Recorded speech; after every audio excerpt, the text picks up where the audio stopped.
Woman OR Fiend. In a bustling city of ancient stone and winding paths, there lived a bangle seller named Nagesh. Every morning, he would drape his bag of shimmering glass over his shoulder and walk through the streets, his arrival announced by the musical clinking of his wares. As he never returned home before the sun dipped below the horizon, he always carried his lunch, a neat bundle prepared with love. In the heat of the afternoon, Nagesh sought the comforting shade of a massive sal tree. He sat among the roots, unwrapping his lunch with a tired smile. He ate heartily, but being a small eater, he could not finish everything. He left the remaining scraps in their paper packet at the base of the tree and, after a quick rest, continued his rounds. Nearby lived a supernatural creature, a fiend who watched the world from the shadows. Driven by a sudden curiosity, the creature crept toward the tree after Nagesh had gone. It picked up the discarded packet and sniffed. The scent was divine. Nagesh's wife, Vimala, was a legendary cook, and she had packed sweet, spiced fruitcakes that smelled of honey and sunlight. The fiend was used to the tough, raw meals of the wild, but these cakes were a revelation. Henceforth, I must eat only fruitcakes. The creature chortled, its eyes gleaming with a greedy plan. I shall go to the house of this man. I will live there in disguise, and I shall have these tasty treats every single day. The next day, as Nagesh passed the sal tree, he was startled to find a woman weeping in the dust. He was a kind man, and could not bear to see such sorrow. He approached her gently and asked, "Mother, what is the matter? Why do you cry so bitterly?"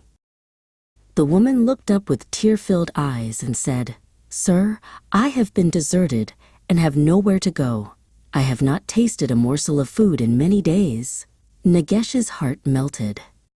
He thought of his own home and said, "Do not weep. Come with me. You can live in our house as my wife's attendant. We cannot pay you wages, but you shall never go hungry." The woman agreed instantly, adding one strange condition. "I will do any task you give me, kind sir, but if you ever ask me to do something that is truly beyond my power, I shall leave you forever." Nagesh agreed, thinking it a fair request, and led her back to his home to meet Vimala. When they arrived, Nagesh introduced the stranger to his wife. Vimala was a cautious woman, and she looked at the visitor with an observant eye. "Sister, what is your name?" Vimala asked. The woman replied simply, "People call me Bhootham." Vimala was startled. The name meant spirit, but she stayed silent, figuring it was just an unusual custom of the woman's village. Bhootham proved to be an incredible worker. She cleaned, swept, and organized with such speed that the chores were finished before Vimala could even finish her morning prayers. However, Vimala noticed that the servant's appetite for fruitcakes was bottomless, and there was something unsettling about how quietly she moved through the halls. One night, Nagesh was delayed in the city. It was very late, and Vimala had already lain down to sleep. Bhootham, as was her custom, slept on a mat beside Vimala's bed. Suddenly, a loud banging echoed from the front door. It was Nagesh, returning home at last. Sleepy and tired, Vimala didn't want to get up. "Bhootham," she whispered, "please go and open the door for the master." Bhootham did not move from her mat. Instead, she stayed lying down and simply elongated her arm. The limb stretched across the entire room, growing longer and longer like a snake until her hand reached the bolt and slid it open. Vimala's sleepiness vanished instantly, replaced by cold terror.